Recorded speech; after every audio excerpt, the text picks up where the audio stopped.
Hello, hello, everybody. First Facebook Live of this particular round or season of looking at our thoughts and sitting in inquiry together. And I do have some lovely questions.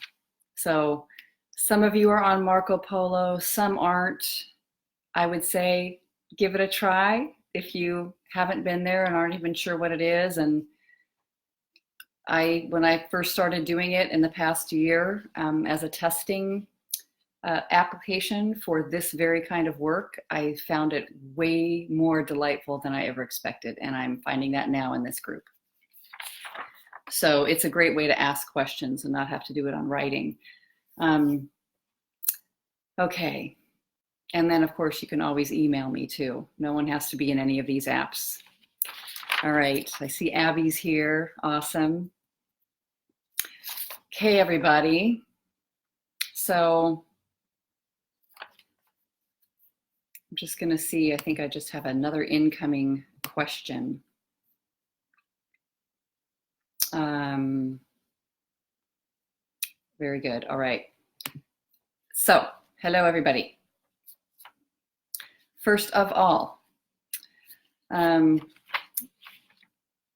few people were asking about tapping, and then what I love about Marco Polo is then it was the answer. But there's a few different calming down exercises you'll see in those, just the foundations module. And in some ways, I like to think of what we're doing here and what we're looking at. The primary thing is relaxing and slowing it down, slowing down the mind, being with the responses that we have towards reality, food, thoughts, all of it, and then seeing what they are.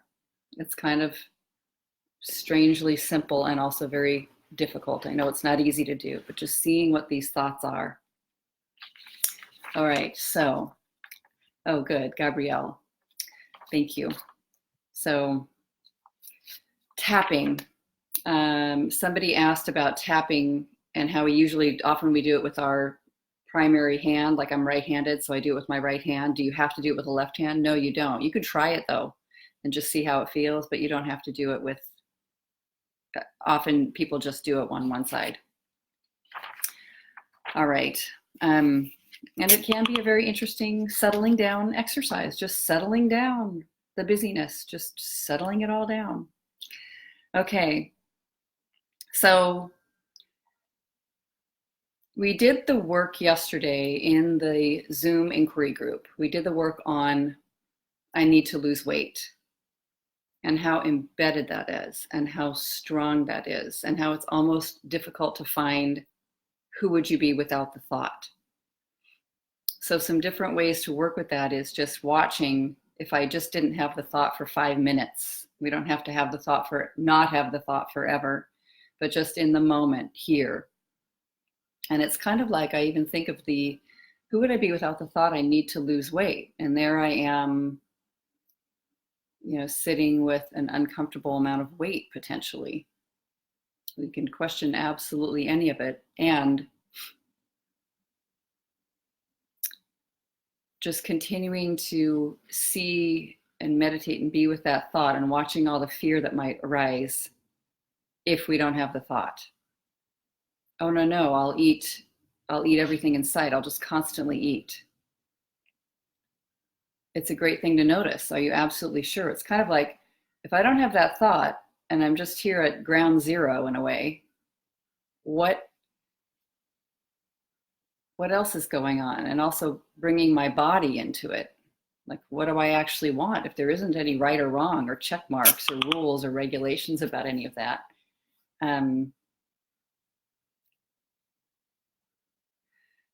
Yeah, what do we do? It's just a big question mark sometimes. Like stepping on the rake or having a mallet hit your head, like those cartoon images. But here's what somebody brought up. They asked, well, what if you notice that your thought is not, I need to lose weight, but I want to lose weight? So that was a great question. I want to.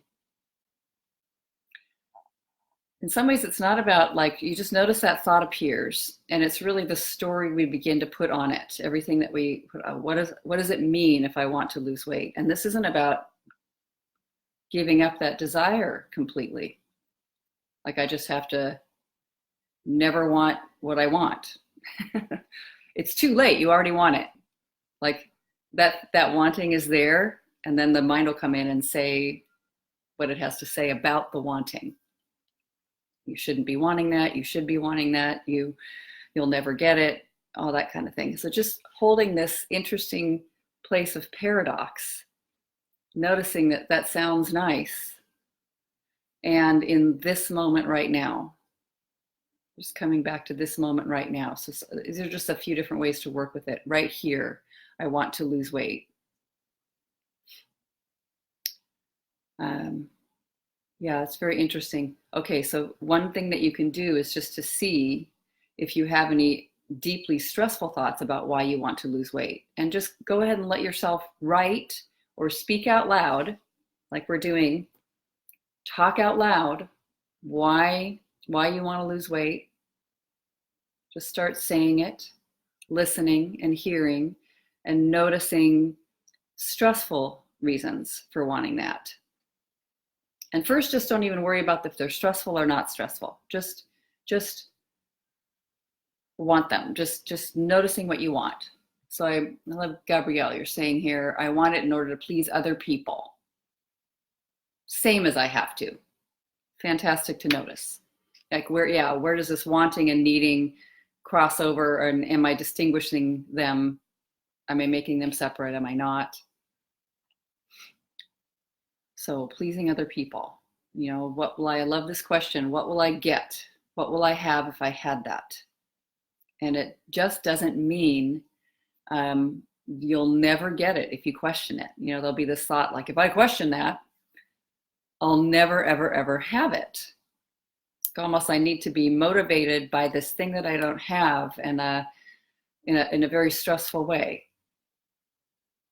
So I find, especially if I've been watching over time money, because it felt like I had nothing, and I will always say, like, I almost lost everything. In many ways, lots of that was true, and yet I live in a little cottage, a cute little tiny cottage, and I didn't lose it.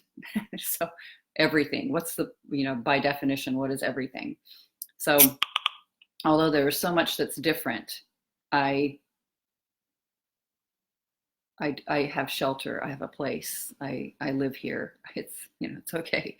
But just the images and pictures. So I felt like I had this ongoing, well, I really do want more money. But if I'm questioning that thought, it doesn't mean I never, ever, ever have it. But is it critical for my happiness? Is it critical for my life?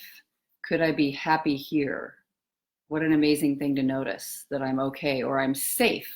Happiness doesn't quite fit. Am I safe here now in this place that I am without having that thing that I believe I want yet? So it's kind of finding someplace in between, and the paradox of it all. And you don't have to give up this thing that just really sounds lovely. Some kind of balance there. And in this moment here, do I want to lose weight right now, instantly, fast, immediately? Usually the weighty feeling is in the mind.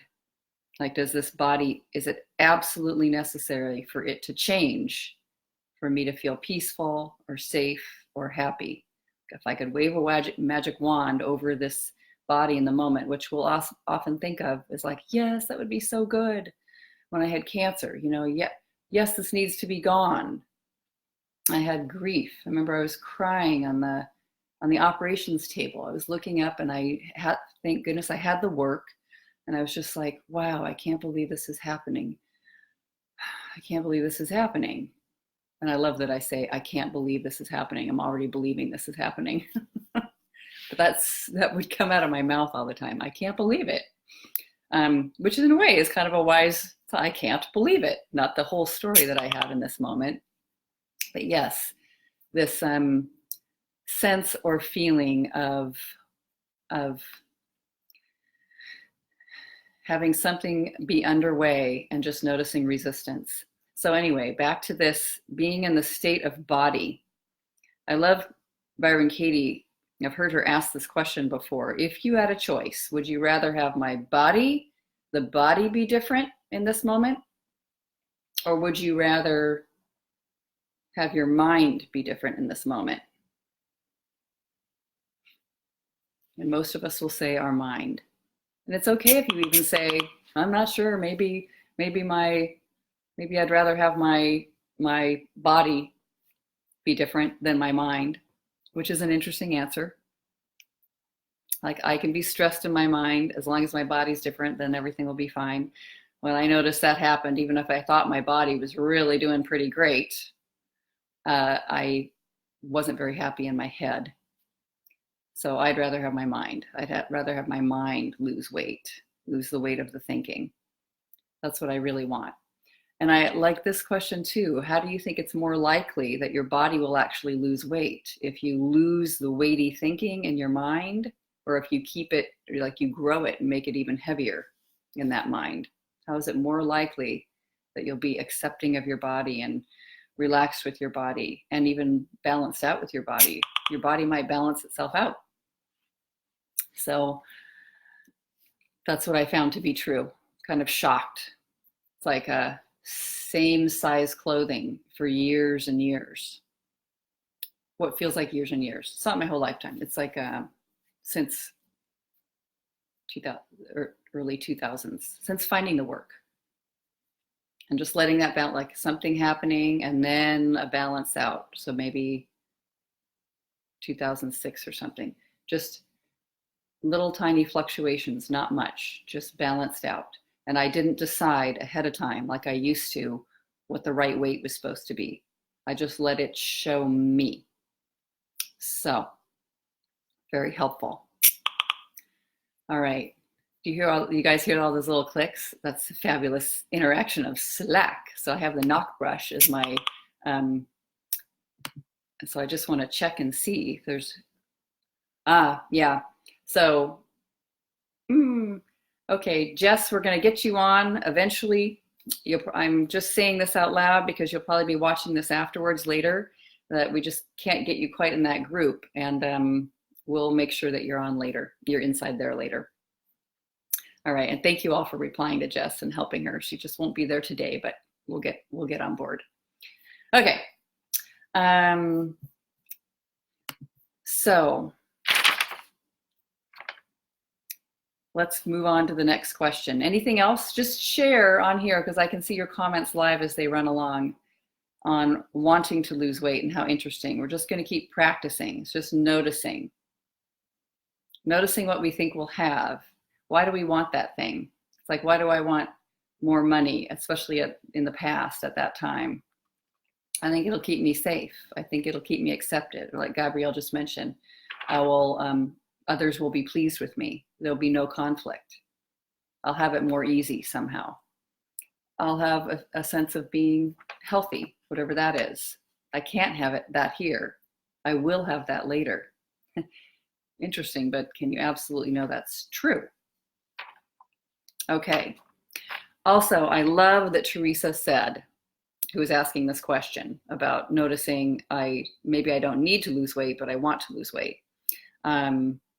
Some part of me wants to lose weight. Just let it hang there. And it's not all of you in this moment. It's not all of us, all of ourselves, everything, all parts of the consciousness of anything we are. It's just this one identity that we've been really, really merged with that wants our body to be different and is really sure that's true. It's really absolutely so sure that that is critical to have that weight be different. So I did this work on my body long, long ago, invited by Susie Orbach, who's a really, I believe still alive in her 80s, therapist in England. And she wrote a book called Fat is a Feminist Issue. It's very powerful to me in the 80s, I think, probably, but I read it. And I thought this is very interesting. And she had the exercise, the invitation to look at yourself in the mirror.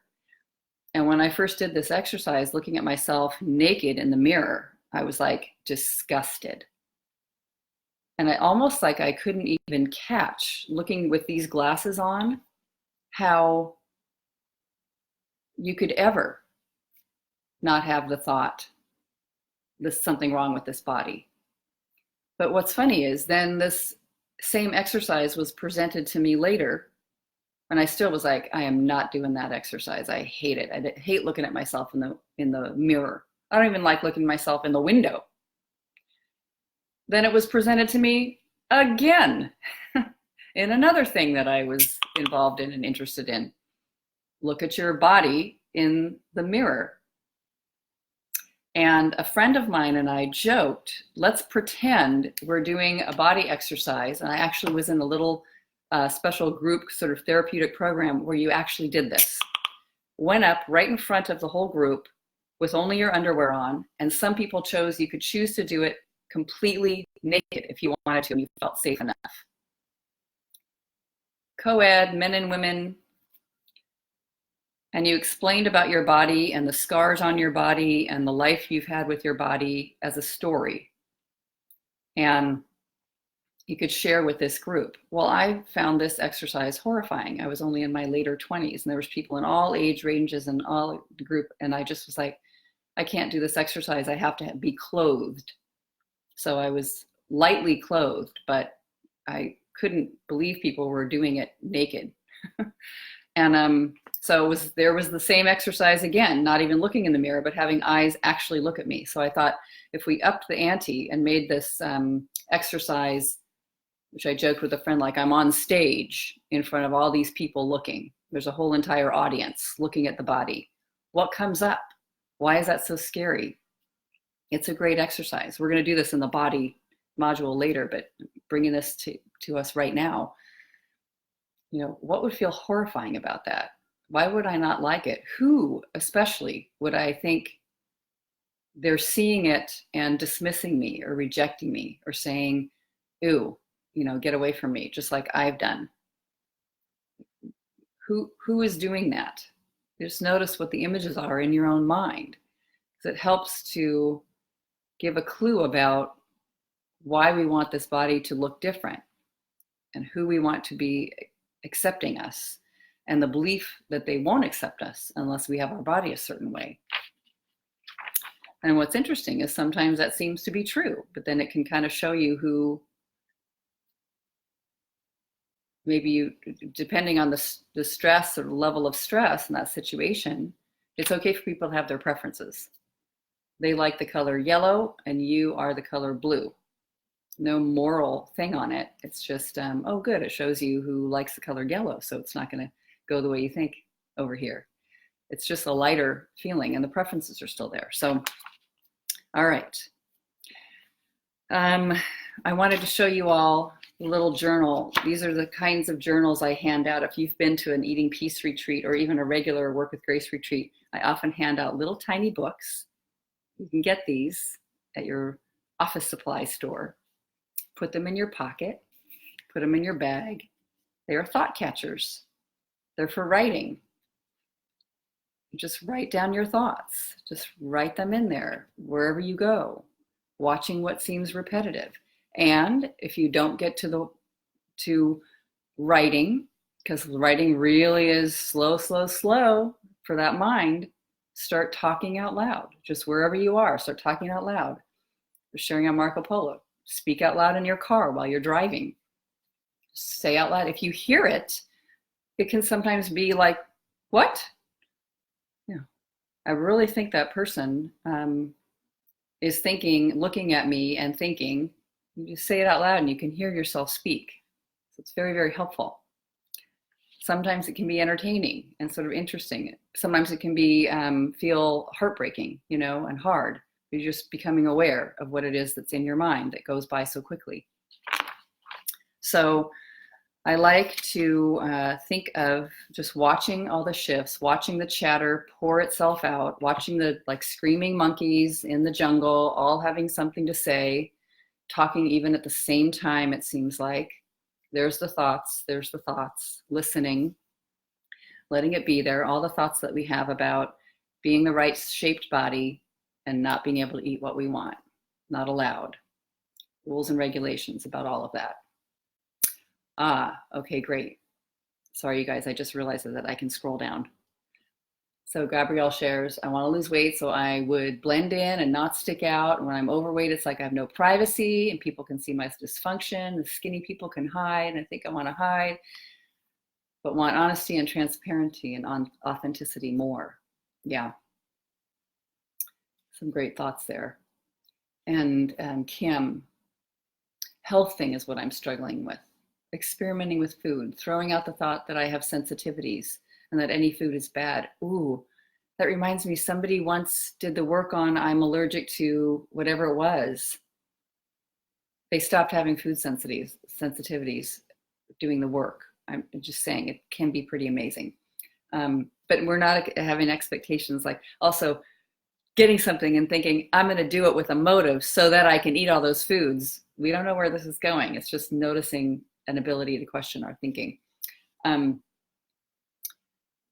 So you're throwing out the thought that you've had sensitivities and that any food is bad. Well, I've been waking up and not feeling well, even after just small amounts of certain foods. Fabulous to notice.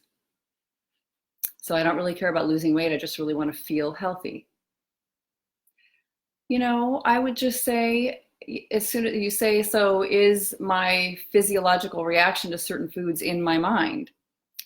You know, who knows? We all notice like there's these severe allergic reactions and there's difficulty and there's just noticing that I don't feel good. And it's a balance somewhere in between and just noticing tiny shifts. Oh, I noticed that. Okay, maybe it's showing me what not to eat. It's okay. Right now, that's what's happening. Don't have that. And you could see if it's stressful to think about it being in the mind or not. Like sometimes you say, is it in my mind? That means I need to get it out of my mind. I need to question that. I'm not doing it quite right. I need to do something differently with my thinking. Maybe not. Maybe for your particular journey, it's like, don't have this. This is not necessary. Look at that. There is sort of an ending of things or a going without. Like I think of that as the end of a meal, time to be done. There's a beginning of a meal being underway, and then the end of a meal. The plate is empty, or I'm full. There might be a little food on the plate. I'm full. I'm done. The body is done. And then, oh gosh, is that sad? What's happening? Why do I think it's sad? Something's missing in the moment where there is no food required right now. And this like, oh, if I don't have that food, I'll be a little sad. So just notice that, you know. You can wonder, what is that? I won't have peace if I don't have that food. Or it's great that you test it. It's wonderful to test these things. You never know. So Laura sharing, this body hides my secrets and my shame. Yeah, holds them in there. It's true. So I want to mention tiny shifts, just little tiny shifts. I love the metaphor. You hear me say it over and over again about a little tiny boat sailing across the ocean. Little itsy bitsy tiny boat, the big grand vast sea, and it's got its coordinates set for that direction and that continent way over there, way around, all the way around the world. And if you change the coordinates by only 1 degree, you could tell absolutely nothing in this current moment about a shift or a change on that little boat. The human eye, the mind, can't see any change or shift. And yet, if you follow that new coordinate change, you will land in another country. You will not be in this one, the one you're going to anymore, the one you're headed for. You'll land in a different place. And there's greater ease with that kind of tiny shift, like just little tiny looking. When your mind comes up with thoughts like, I have to get rid of all of these thoughts at the same time. This whole entire, blah, blah, blah, you know. Is that true? Tiny little shifts, little tiny 1% change shifts. They're rather sweet. It's like being able to take that journey, that step in the journey of 1,000 miles. You get to take another step. You don't fall down backwards and like go 5 or 10 steps backwards because you went too fast, tipped over the edge, fell off the side of the road. You just can slowly pause and be one step forward and still moving in a direction. So all this sort of paradoxical here, and then also seeing what's on the horizon, and also being here. And then we're going somewhere on the horizon. So the last thought for several of you that I thought I'd just be with today, that we'll take a look at, is food comforts me. So several people shared it. What I love about this thought is kind of looking in different moments about when food comforts me, because it feels really right on that it comforts me when I'm hungry. Oh, awesome.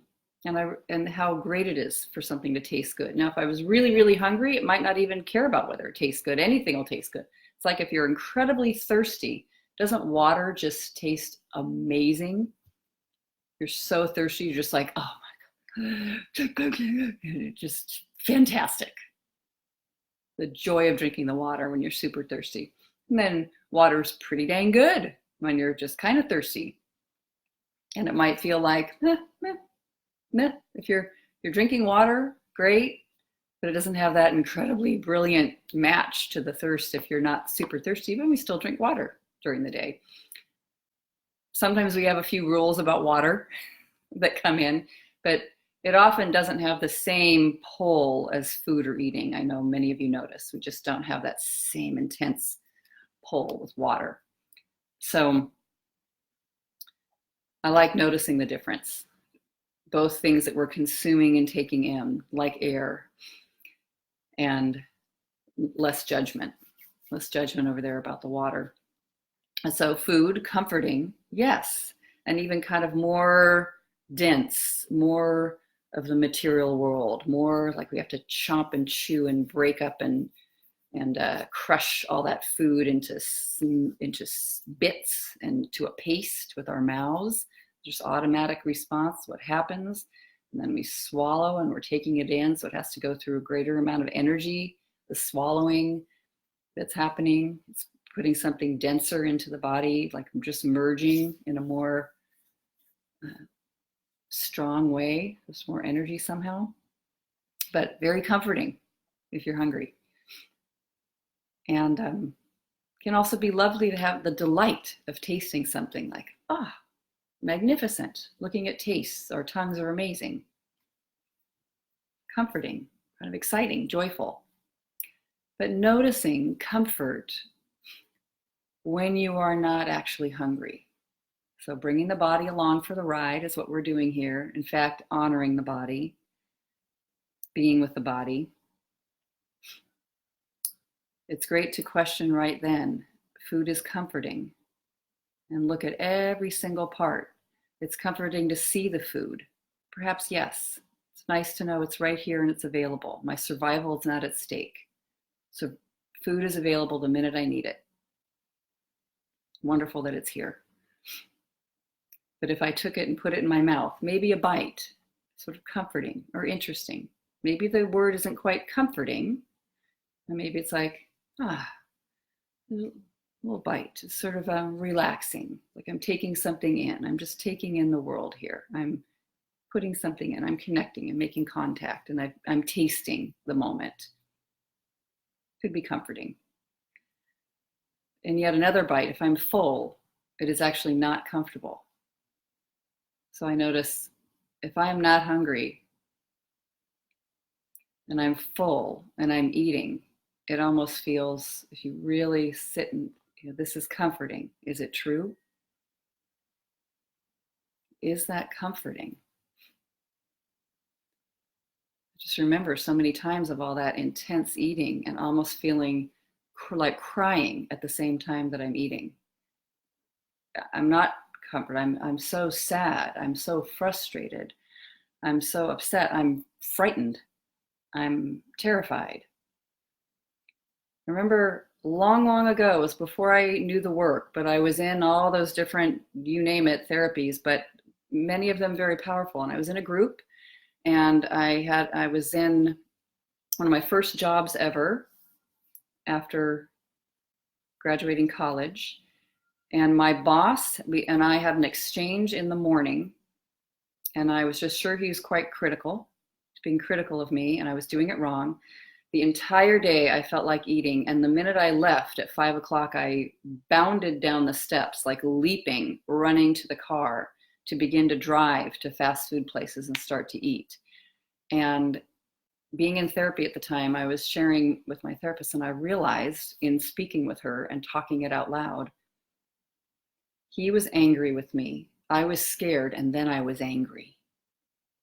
So I was eating defiantly.